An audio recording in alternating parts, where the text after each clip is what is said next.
huling bahagi ng paligsaang Urabuto Satsugen ay nagsimula na. Si Noroi ang unang lumaban. Isa lamang pala itong bangkay na sinaniban ng mahiwagang si Bakuju. Nang matalo si Bakuju, sapilitan itong kinuha ang katawan ni Max. Subalit sa bandang huli ay nagwagi ang isip nito at winasak si Bakuju.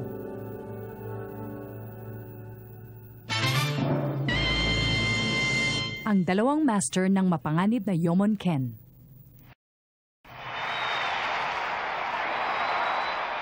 Mabuti naman at nagpakita ka na. Umanda ka ngayon dahil bilang na ang araw mo. Ilang beses ko bang sasabihin? Aray, sakit na. Ano bang problema mo? Tayo na't magsasanay ka pa. Pero Ingkong, hindi na po kailangan niya ni Reka. Kaya niyang kontrolin ang 6 na Flame Dragons.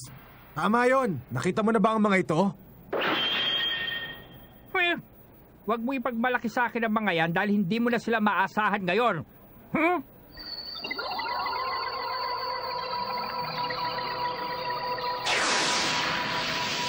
Anong ginagawa mo?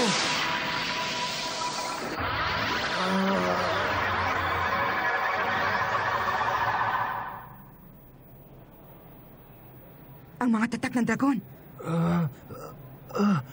Nawala. Ibig sabihin ba nun, hindi na niya pwedeng tawagin ang mga ito? Hindi pwede yon. Imposible. Labas na natin Saiha! Kuya, walang lumabas. Ano bang nangyari? Kung may isip ka, sasama ka sa akin para makuha mo silang muli. Paano ako sasama? Lumalaban na nga kami. Iisa lang ang kalaban mo. Yan ay si Kurei. Huwag ka mag-alala, ibabalik kita dito bago magsimula ang laban nyo ni Kurei. Sandali lang.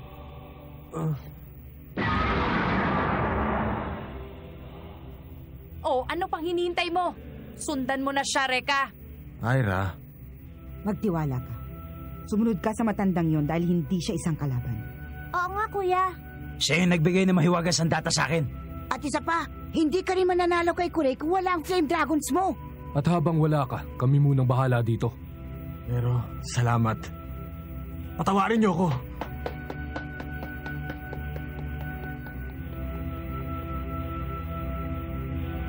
Mag-iingat ka, Reka. Nakakaasar naman. Saan nagpunta yung matandang yun? Salamin?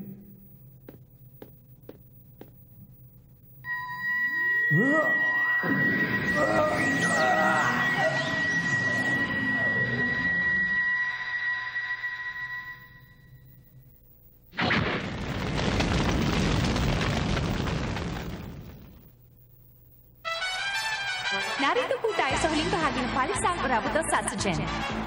Sisimulan na po natin ang ikalawang laban. Ako po ang naghahamon niyo para sa labang ito. 22 lang ako, single pa. Ako si Teresa. Ang sexy-sexy naman yan! Tinatawagan si Kai mula sa Uruhang Kuranay. At si Aira Kirisawa mula sa pangkat ng Hokage. Pumunta na kayo dito sa ring!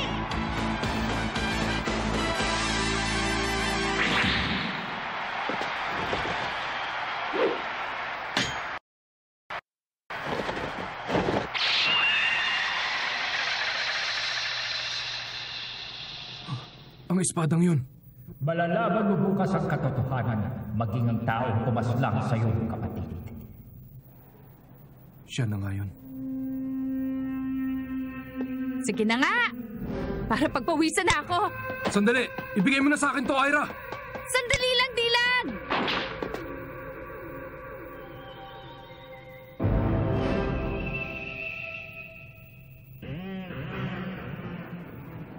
Malakas ang kutob ko na ang taong yan ay may kinalaman sa pagkamatay ng kapatid ni Dylan.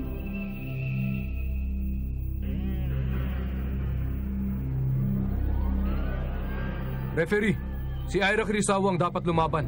Pwede bang palitan ko siya? Sandali ha! Itatanong ko muna kung sasang-ayon ng makakalaban mo. Tutol ba kayo? Siya ang dahilan kung bakit ako nandito. Si Dylan at ang kanyang insuwi. Sang-ayon ba kayo, Master Kurei? Oo, yan ang dahilan kung bakit nais ko makasama si Kai sa aking pangkat. Kung ganon, ang laban ay magaganap na sa pagitan ni Dylan Mikagami ng Hokage at ni Kai ng Uruha Kurenai. Ikalawang laban, simulan na!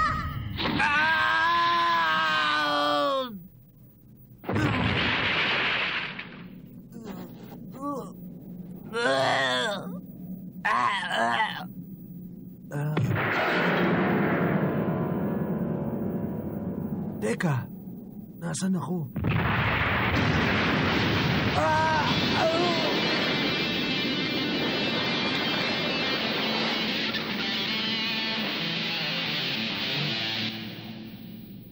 Hindi ko sinasadyang matalsikan ka ng buhangin. Pasensya ka na, Reka. Ha? Wag mo intindihin yun, miss! Nakakahiya, kilala niya ako pero hindi ko siya kilala. Alam ko ang lahat ng tungkol sa'yo. O paano, magsisimula na ba tayo? Magsisimula ng ano? Flame power! Ano?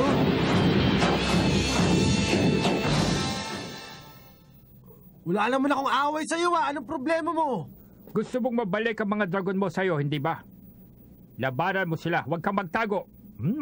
Sarap nito ah. Nandiyan ka na pala, hindi ka man lang nagsasabi, sandali lang tatang. Bakit kailangan kong labanan ng babaeng yun? Isa labang siya sa mga dapat mong talunin. Reka, Huh? pangalawa na natin itong paghaharap. Ako nga pala si Nadare. Ikaw si Nadare? Ang 8 dragon ay ang mga naging pinakamagagaling na Flame Masters. Dati silang tao at ngayon naging mga Flame Dragons. Kung nais mong muling mapasayo ang kanyang kapangyarihan, kailangang matalo mo siya. Ganon din ang iba pa. Reka, nang una tayo magkita, mag-isa kang tumayo laban sa aming 8 Flame Dragons. Humanga ako sa kagitingang ipinakita mo noon, kaya ibinigay ko sa iyo ang aking tulong. Subalit kung dahil doon ay naging sobrang tiwala mo sa iyong sarili, hindi na kita maaaring tulungan pa. Ipakita mo sa akin ngayon kung hanggang saan ang kakayahan mo. Ha!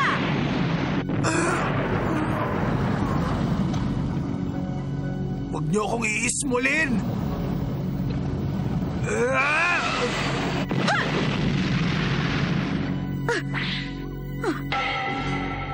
Patawarin niyo ako.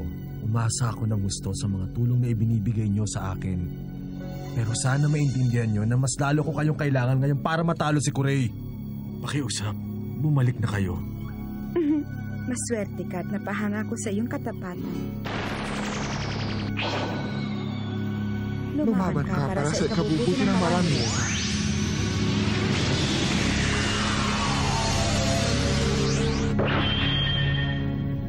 Nadare, salamat, nagbalik ka na. Nauto mo na pala si Nadare. Pumili ka ngayon ng susunod mong makakalaban. Ako si Saiha. Ako si Homura. At ako naman si Madoka.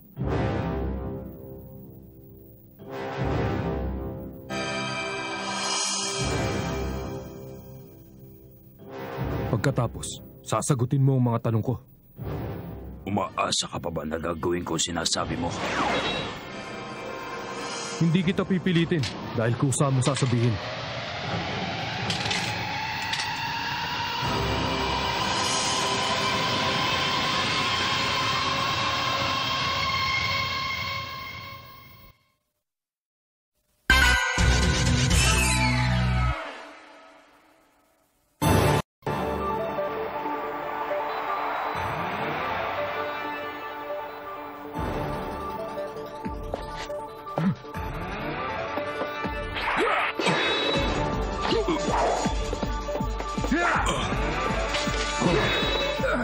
Pareho silang mabilis. Magkasukat ng kakayahan ng dalawa nating kalahok. Kuya Lorcan, kilala mo ba yung Kai na yan? Ngayon ko lang narinig ang pangalan niya eh. Pareho lang pala tayo eh. Siguro, naging Jushinshu siya nung pagkalis natin kay Kurei. Aba, nasira niyang balabal ni Kai. May ibubuga naman pala siya. Ito ang unang pagkakataon na makikita natin ang kanyang muka mula na mag-umpisa ang paligsahan. Maraming salamat, Dylan. Wala na makapipigil sa akin ngayon. Ang yabang naman niya. Totoong sinabi niya. Ang hikaw niya. Hindi mo ba nagusto ng hikaw ko? Sa bagay, ito lang ang naaalala ng mga nagiging biktima ko. Pinagbibintangan nila akong pumaslang ng mga taong malapit sa kanila. Tapos tinuturo ko sila. Ganyan din ang mangyayari sa'yo. Dylan Mikagami. Sa wakas, nakita ko rin siya, Ate Jessica. Sa lahat ng ayoko ay yung pinagtatawanan ako. Yomonken! Absolute Zero! Yomonken! Yomonken, Absolute Zero Return. Hindi lamang ikaw ang biyasa sa paggamit ng Yomonken technique. Dalawa silang gumagamit ng Yomonken! Paano? Imposible. Iisa lang ang dapat magmana ng Yomonken dahil iisa lang ang tinatanggap para pag-aralan ito. Sina Master Meguri Kyosa at Dylan Mikagami lamang ang dapat nakakaalam ng tungkol sa Yomonken. Nakakatawa ang itsura mo ngayon. Mahiwagang sandata yan, hindi ba? Siyempre naman. Ito ang mahiwagang Yomon-en. Kung ganun, ang iyong mahiwagang espada ay may kakayahang gayahin ang Yomonken technique. Kaya lang, isa lang ang Absolute Zero na nagagawa ng aking Yomonken. Pagkakaisa ng 4 na bahagi. Yomonken! Water Snake! Ano yan? Ngayon ko lang nakita yan ah! Hindi niya madedepensa ng kanyang sarili kung gumagaya lang siya. Iisa lang ang Master at ako yun. Yomonken! Ice Snake!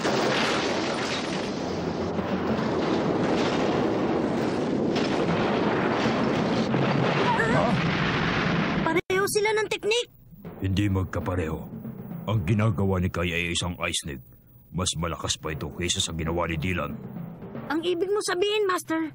Maaaring totoo ang sinasabi ni Kai. Hindi maaaring dalawang master ng Yomonken. Nabigla ka ba?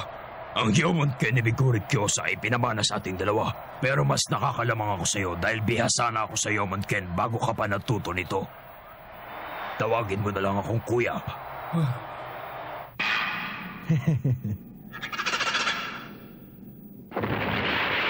Hi. Ako si Rion Katanashi ang makakalaban mo ngayon.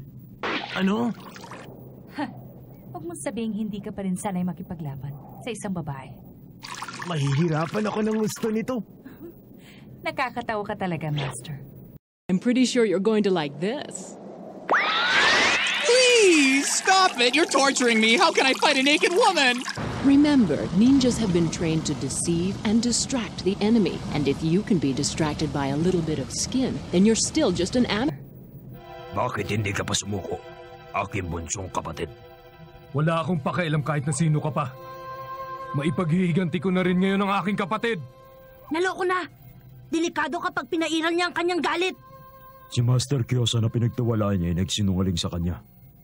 Hindi sinabi ni Master na mayroon pa isang katulad ko. Pero isa lang ang dapat manatili sa atin. Ang isang tulad mo ay hindi karapat-dapat magmana ng Yomonken. Alam mo ba ang dahilan kung bakit ka sinanay ni Meguri Kyosa? Kung sakali may masamang mangyari sa akin, ikaw ang aking backup. Tama na! Suraramay! Ang problema sa teknik na yan, kailangan manatili sa lupa ang espada mo. Bukas ka sa pag-atake. Yomonken! Isame Freezing Rain! Hindi!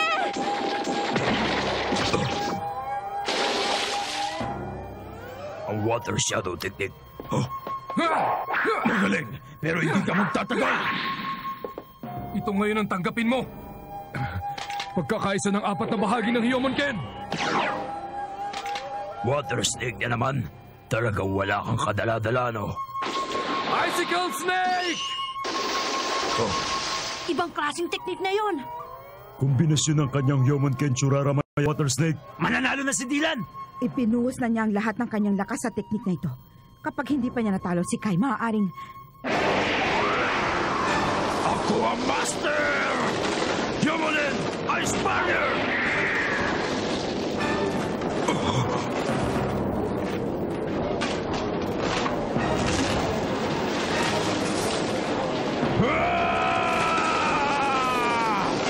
Kaya kong talunin ang kahit anong ibato mo sa akin!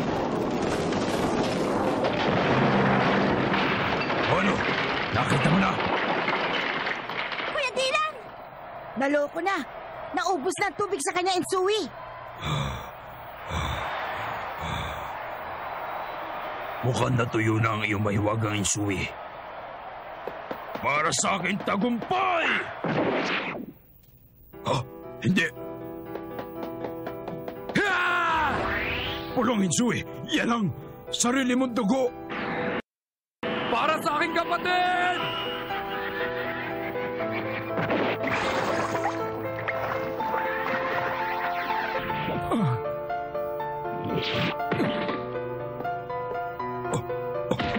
Dylan! Dylan! Dylan! Pareho! Paksa!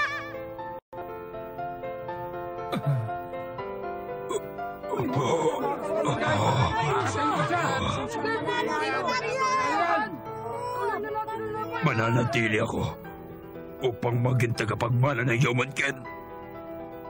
Ako ay Yomonken! Dahil hindi na muling makabangon pa si Dylan Mikagami, ang nanalo, si Kai!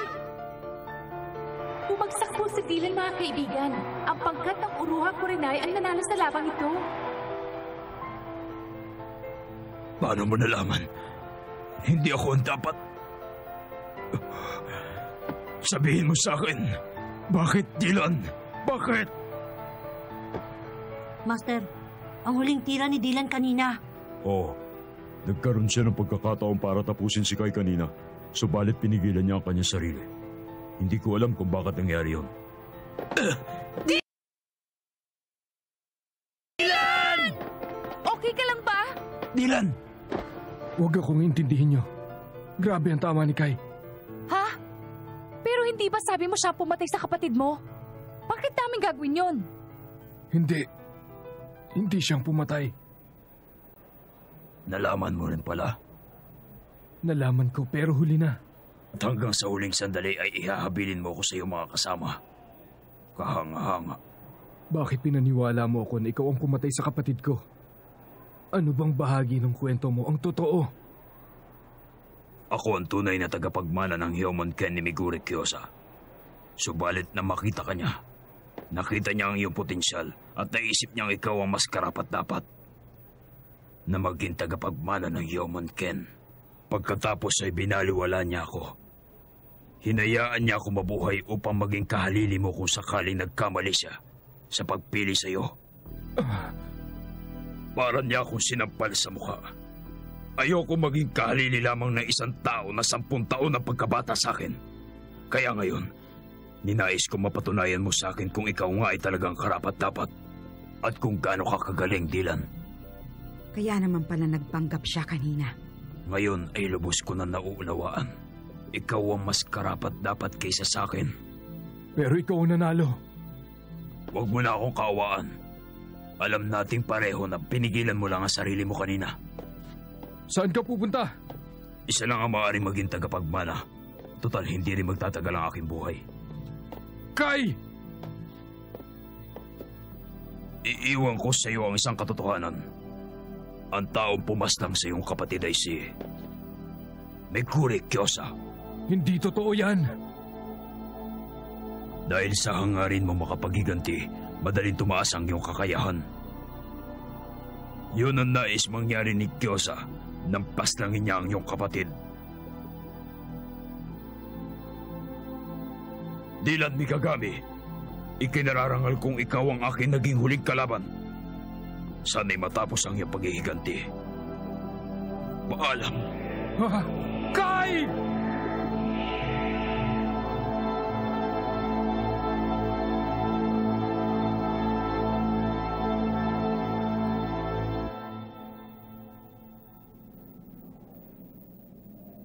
Yan pala si Setsuna.